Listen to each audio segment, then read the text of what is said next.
Hi, this is Miss Litton, and this is going to be your ed puzzle for chapter 43, Behavioral Ecology, part 1, that we didn't get to because we were too busy being genetic engineers. And I have a couple of excellent audience members here that are going to listen and participate as well. So this first picture is a classic experiment. This man name is Lorenz, and he basically took goslings that were starting to hatch, and as they were hatching, he removed the mother, and of course cooked her and ate her. I have no idea what he did with her. But anyway, he removed the mother, and he was in their face as they hatched, and so they imprinted upon him. So then he became the parent figure, and they followed him wherever he went. If he went swimming, they followed him swimming. If he went in his house, in the barn, they followed him wherever he went. And this is showing you that phenomena of imprinting. Can you think of reasons why this would be evolutionarily something that was maintained, that this was an adaptation that organisms might have? It's like life experience, like the mother knows, like the certain like food sources. Like okay, so you can learn other things from the parents as well. It teaches them to this would be adaptive, right? This would be selected for, because those goslings who needed the protection of their parent would then follow them, right? And then stick with them. So those are the ones that survived and reproduced. Okay, so when you look at behavior, the debate nature versus nurture, is it in your genes, the behavior you have, or is it something that you were exposed to in your environment, or possibly both? And it looks like the answer is that it's in the genes. See, look, genes. And there are several experiments that support this. One is with lovebirds, and one species of the Fisher lovebird, what it would do is it would take and cut long strips of nesting material and then carry it back to where it's going to build its nest using its beak. Then a different species, the peach-faced lovebird, he would cut several short strips, tuck them in the tail feathers, and then fly back in order to build the nest. So it was hypothesized that if you mated these two different species, if behavior was in the genes, maybe it would do kind of like an incomplete dominance. It would do a mixture of the two. And in fact, that's exactly what the hybrid did. It cut not long, not short, but intermediate lengths. What it did try to do, though, is put it in its rump feathers, not carry it, cut several pieces, so it did try to put it.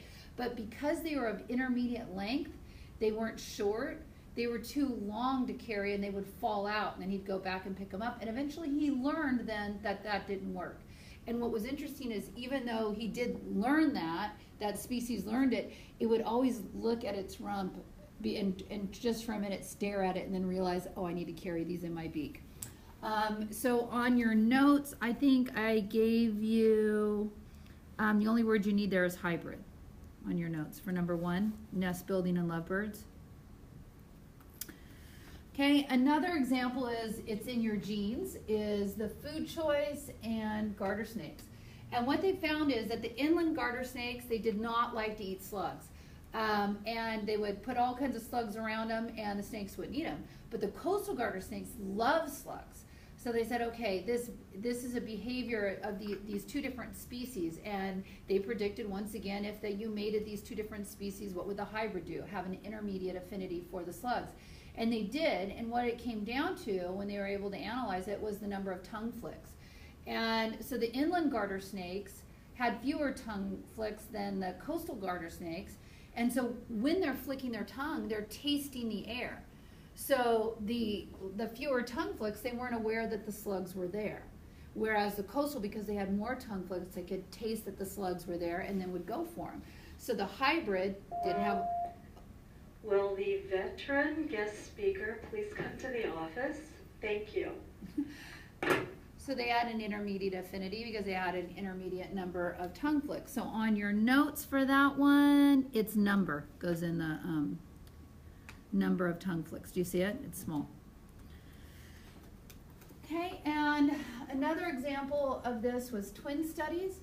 And there have been... It doesn't happen now, it's not as common, but probably in your grandparents' age, it was more common that sometimes when children needed to be adopted, that they would just find any home they could and wouldn't necessarily work so hard and so diligently as they do now to keep families together. So twins would get separated and then they would meet up later in life, and sometimes, you know, scientists would be able to talk to them and see about preferences and see how similar their behavior was, even though they were raised in different environments. And this one case where these two twin girls were separated, turns out this the social worker separated them purposely. They were only like miles apart from each other, and he purposely put them in two different homes so he could study them. And later they, you know, were if you're not adopted, probably wouldn't understand this. I wasn't, you know, but there was this long search for wanting family, you know, especially as they got into their teen years. And he knew that they were close, and he never said a word, even though both were searching for family. And as adults, they found each other, and the similarities between them were tremendous. And I think they had a lawsuit against the social worker who did that purposely, keeping them apart. But one part that always sticks, they had similar mannerisms, similar career choice, and similar interests. But they had a favorite movie. It was called Wings of Desire. Have you ever heard of this movie? Nor I. I was afraid it might be a naughty movie. I looked it up, and it's just, you know, one of those artsy movies, I guess, and I had never even heard of it, and I found the movie poster, but it was kind of odd to me that that was both, they claimed that as their favorite movie, and they had never even met each other. And there have been other studies that have been done where twins find them, you know, find their family like in their 50s, and both of them were firemen, and both of them, you know, married nurses, and both of them smoked the same cigarettes or named one of their children the same name. So that's indicating that behavior would be in your genes. So on twin studies, if you look at the notes there, have similar food preferences, activity patterns, and even selected mates with similar characteristics.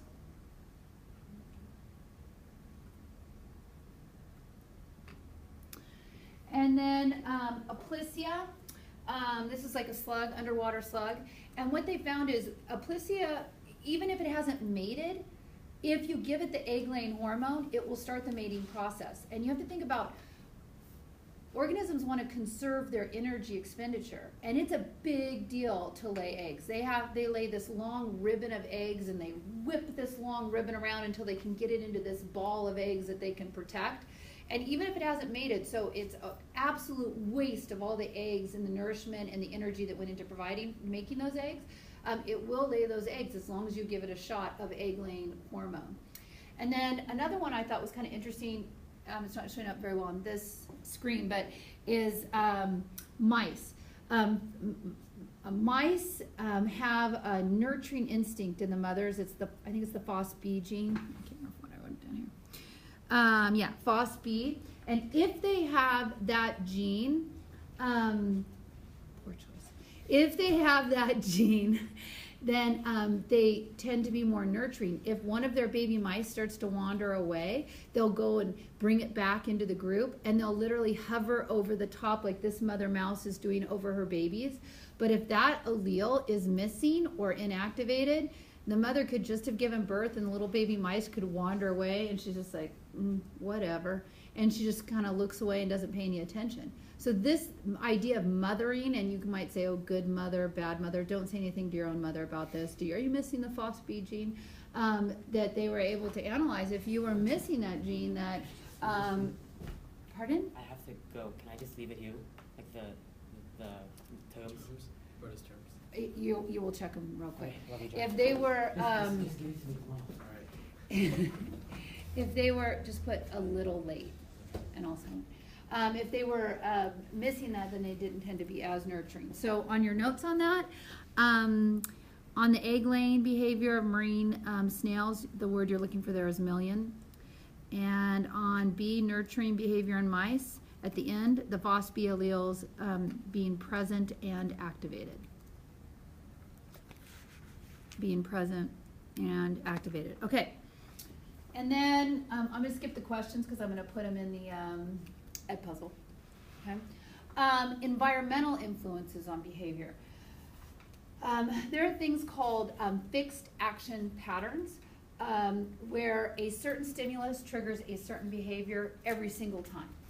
And for instance, geese, if if a goose is sitting on a nest and you put an egg outside of the nest, it's, I don't remember the exact pattern, but she touches the front of it, she touches the back of it, she touches the front of it, and she will roll that egg back into her nest, even if it's not hers. But if she's on a nest and she sees an egg out of it, she will have that, it will trigger, that egg is what's called a sign stimuli, to trigger that behavior.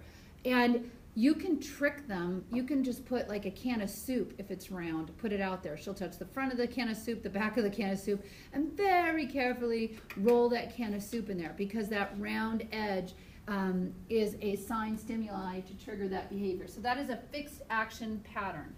It does not improve with learning typically. Now it can improve with maturity. For instance, let me jump. I'm going to jump ahead here somewhere, right here. I just want to say this right off the bat, like baby gulls, they will peck on the beak of the parent providing the food, and that is a sign stimulus to the parent to regurgitate food if the baby pecks. Now, if the baby's too weak to peck, you don't want to waste food on them anyway, right? So you can see how that would be adaptive. So as the baby pecks, it releases. Well, their pecking, their precision of pecking gets better. And it may not be that the fixed action pattern that they're learning, but due to maturity and better muscular control, maybe they're being better at it. It's not necessarily learning. Hi. Hello. Oh, is this a biography? Yes, I'm right in the middle of recording a lesson. Do you want to come back and see me? Okay, Swedish. All right. So some examples of some fixed action patterns: mating dances commonly carried out by birds, examples of fixed action patterns, and usually the female is what triggers it. Another one is, remember how we have seen sticklebacks? Okay, it comes up again and again. So sticklebacks are, the sign stimuli is another male, and they tend to have a red underbelly like this, and they will attack another male. So this is a classic experiment that was done. They're trying to repeat this classic experiment with sign stimuli and the red underbelly. So watch this video and listen to how many times he says, Mr. Paulos, if you're on campus, would you please come to the office? Thank So you. the stickleback is in the back, and obviously that's a model he's shaking around. Now listen to the words,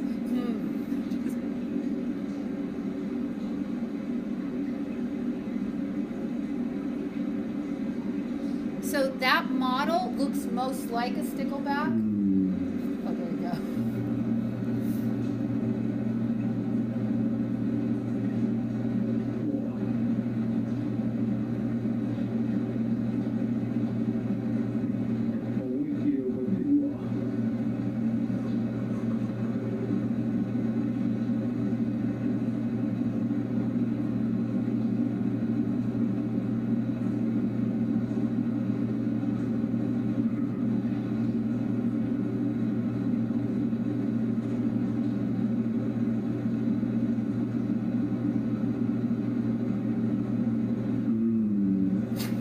Just keep saying, okay.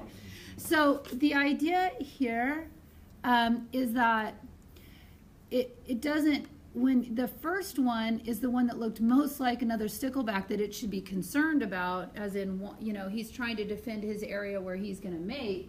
But that's a releaser, that red color, that sign stimuli, inducing him to attack. And again, you want to, if you scroll to the very end of these notes, okay, if you scroll down to the very, very end, you want to, I gave you a little tip there at the end, that with each aspect of behavior, keep the evolutionary significance in mind. You know, why would this behavior persist? Why would it be selected for? Okay, and you can see that there are at least 6 different learning objectives for your AP exam relating to this material, and I listed those there for you. So why would this persist? So hopefully you can think of right there, when you look, why would it be adaptive for him? It's not so much the shape of another, but it's what? Color. Yeah, it's that color. If that's all he has to be concerned about. If it has the red underbelly, it potentially could be a male competing with him, so he's going to go for it and he's going to attack it.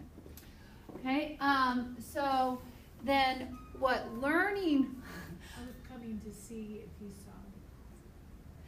yeah, I'll talk to you about it.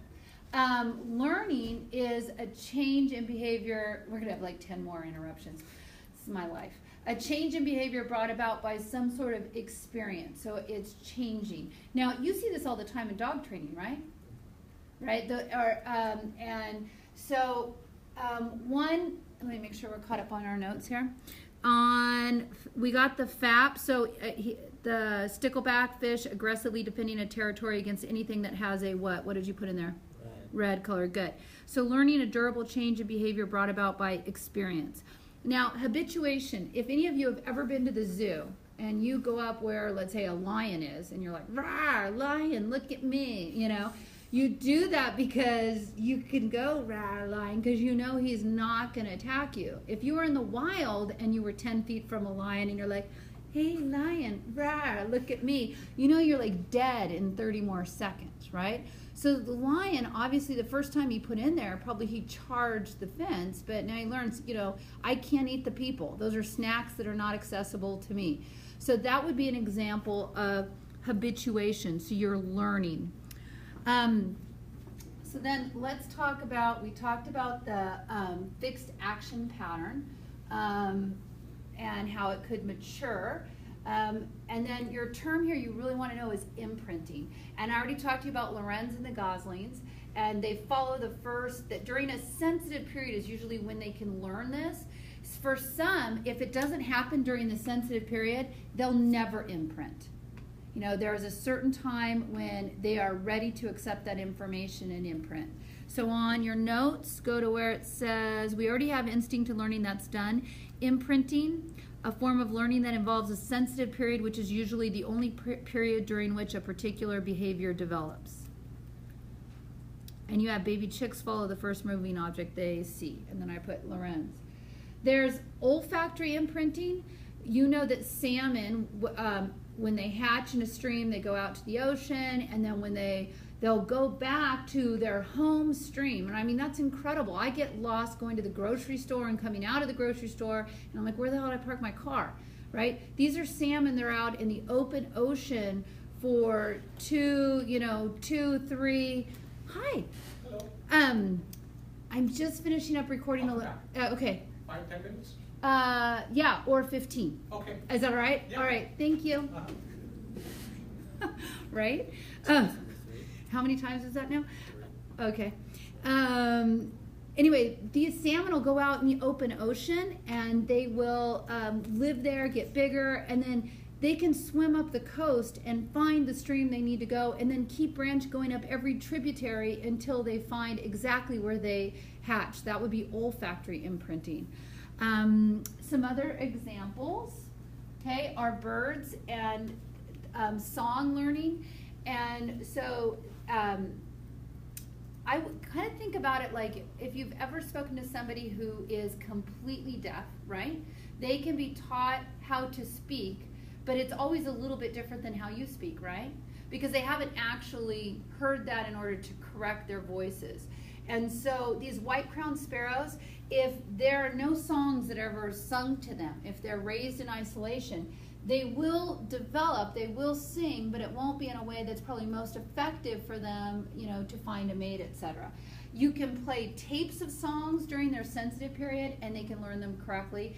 And then they did some further research. This was one where they could learn at a different age. As long as they had an adult tutor at any time, they could learn their songs correctly. And the conclusion was that social interactions assist the learning in birds. That social interactions will assist the learning in birds. And that's in your notes. Did you see that? Okay. And then another type of learning is called associative learning. And what do you hear in associative? Associate, right? So it's associating two different things. In this case, here's this naughty little, here's this boy, and if you give him a shot, he'll get sick. And he's a very naughty boy, you can tell, because he's got a bat and he likes to beat up people. So if he starts to act like that, you give him a shot, and then he gets sick. So pretty soon, he will associate being naughty with getting what? Sick. That is associative learning, tying two two different discrepant events together. So on your associative learning, put a change in behavior that involves an association between two events. Now, you could study that quite a bit. I'm just going to give you two common ones. Well, one I will show you involving learning is when birds eat a monarch butterfly. They don't taste good. So when they eat that monarch butterfly, he's vomiting it up here at the end, so then he learns don't eat those. Now there's another butterfly called the viceroy who looks similar. Do you remember, we talked about mimicry, the different types, Batesian and Müllerian mimicry? Do you remember that, or have I not told you that? Okay, then don't worry about that. Okay, that's coming up. All right, so let's look at, anyway, well, let me go back just in case you're listening to this in review. If you had I'm almost sure we talked about this. If you had a bee and a wasp, what do they have in common? They both have what? Stingers. Okay, that's called being a Müllerian mimic. We're red and yellow, and we both have stingers, so you would avoid us. But if there is a fly who has no stinger, and he's red and yellow, like the wasp and a hornet and a bee, then he's lying. That's called a Batesian mimic. Okay, it turns out a lot of times the viceroy mimic was considered a Batesian, a lie, but it turns out they don't taste that great either. So probably it's more like a Müllerian mimic. All right, now let's talk about classical conditioning. This is where you are associating some sort of stimulus with like a physiological response. So for instance, dogs, if you bring them the food, they'll start to salivate because they'll be like, oh, I want to eat that food, I want to eat that food. So, and you probably have heard of this experiment. Pavlov started ringing a what? Bell, and he'd ring the bell and then start bringing the food, and the dog learned, oh, bell precedes food, so as soon as they heard the bell, he'd start salivating. He would literally measure the saliva, and the real experiment is way grosser than the way this looks like. If you have a dog and you keep your leash in a certain place in your house, and if you go anywhere near that cupboard where that leash is, the dog is already excited because they know coming out of that cupboard is probably my leash and I'm all excited. Or if you have fish and you tap on the side before you feed your fish, then you start to associate it with that. And this would be the idea in dog training, is that if I tell you to do something, well, actually I'm gonna come back to that one. Anyway, he would ring the bell and then he would start salivating. I'll talk about dog training in a minute. So here's my little cartoon. So the ironic part, right, is that he's training Pavlov to write in his book. So on classical conditioning, suggests animals can be trained or conditioned to associate any response, involuntary behavior, to any stimulus. Now, operant conditioning, and I think about operant as like operation, okay, is what I hear. And this is with Skinner's rats, and you're motivating a correct behavior. It could be an incorrect behavior. It could be punishment. And Skinner's box, what he did is he put an electric grid on the bottom, and then he put a food chamber over here. And so if you did the right thing, you got a treat. If you did the bad thing, you got an electric shock. And so pretty soon you could train. And they have, train animals how to play ping pong, how to run, all types of things. So this is, oftentimes you'll see this with potty training with kids. If you go potty, you get to have some M&Ms or you get some treat or something like that. So or if you do something naughty, you get a swat or whatever. So operant conditioning is stimulus response, and this is a voluntary behavior, something you're choosing to do, and the connection is strengthened by reward/punishment. Reward/punishment. And just so you know, I just want to get as far as 43.3 animal communication. Okay, so I just want to do these last two boxes. All right, and then this is a box where you can compare the two. And why don't the two of you just, why don't you take classical conditioning, you take operant conditioning, and just compare these two, ping pong back and forth. And if you're at home, just read through them as they're pinging ponging. Go ahead. So classical condition, a signal is placed before the reflex. In operant conditioning, it's a reinforcing or punishing stimulus is given after a behavior. And then classical conditioning, the motion. And operant was developed in the U.S. And then Pavlovian. They did a great job ping-ponging there, you guys did. All right. Moving on to our next one is orientation and migratory behavior. So what are these? Birds, good. So migration is defined as long distance travel from one location to another. An example I gave you in the notes is loggerhead sea turtles. They hatch in Florida, but they travel all the way to the Mediterranean Sea. That's a long journey. And then orientation is the ability to travel in a particular direction. So there have been a lot of studies with that, with birds. They put little magnets on top of their heads and sent them on their way and changed the orientation and the magnetic pull, but it has a lot to do with their biological clocks and the sun. To navigate is the ability to change direction in response to environmental clues. To change direction in response to environmental clues. And you want to think about that. Birds could be flying and there could be a storm and it could throw them completely off, but yet they can reorient themselves in order to travel. Those birds that can do that, can respond to the environment that, towards that and overcome that obstacle, those are the ones that are going to survive and reproduce, and that behavior is going to persist. And then the conclusion is that the danger and cost of the journey must be worth the reward. Otherwise, the behavior would not persist. Now, a lot of times when they're doing these migratory behaviors where they're traveling these great distances, it's because there is a food source available there, or it's a more protected space for their offspring after they mate. But you look at other behaviors like hibernating. Bears are going to hibernate. Why does that persist? There's probably less food at that point, so it's better. They conserve energy. And that the cost of them being vulnerable while they're hibernating away, that must, the reward of then waiting until they have more favorable environment, becoming active again, it must be worth it. Okay. Also we have cognitive learning, imitation, or observation. So Japanese macaws, these are those ones, if you've ever seen them in Japan, where they're in those natural hot springs up in the mountains.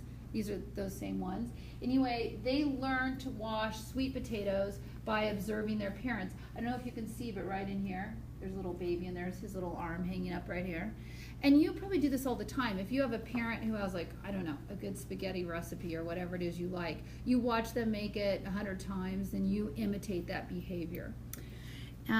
So by watching others. And then insight is solving a problem without any prior experience. Now, the reason why I have this ape here holding a gun, which is horrific, is that in textbooks for years, they would show this picture of bananas hanging up in the air from a ceiling and just boxes scattered around. They put the monkeys in there, and then they start to stack the boxes up in order to get at the bananas. So they've never had an experience with that type of box before, and that they thought to do this. The problem is it's in like every textbook for the longest amount of time. It's never been repeated. So it's questionable. A better example of this is studies that were done with ravens, where they hung meat from a string. So if the raven flies right at it, the meat moves every time. So they watched as ravens learn. This is not something normally they would do to get their food, but they would grab the string and pull it up and step on it and hold the string up a little bit higher, and then grab and keep slowly pulling it up and stepping on it until they could access that food. So that would be an example of insight. So when an animal solves a problem without having any prior experience with the situation. And then I gave you ravens learn to retrieve food, sea otters save rocks to bash open clams. I don't know if you've ever seen some birds, they will drop, they maybe didn't have experience with how to open up a nut, to get at it, because their beaks can't get around it. So they will drop the nut and wait for a car to roll over it. And then they'll pick out the food that they want. So that would be another example of that, where that has been observed. Okay, and then that was it. And then we'll pick up at communication, and you guys are #AwesomeSauce. And hope you guys are all having a good spring break. 30 minutes of fun. Have a piece of toast.